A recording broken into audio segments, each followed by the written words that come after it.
Alright, guys, so I'm going over my rabbit and bird hunting arsenal for this year.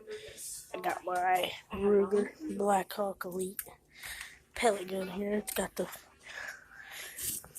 4x32 scope.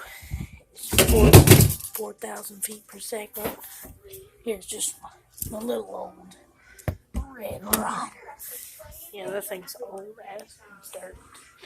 But we'll go in here for a second. I got my good old SA Sports Fever recurve crossbow. Not sponsored by any of these, by the way.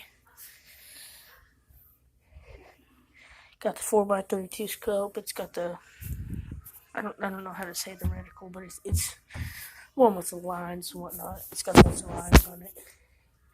I really like these Carbon Express Wolverine crossbow 20 inches.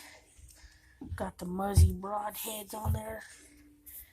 Yeah, that's basically my rabbit and bird hunting arsenal. Talk to you, or I'll post up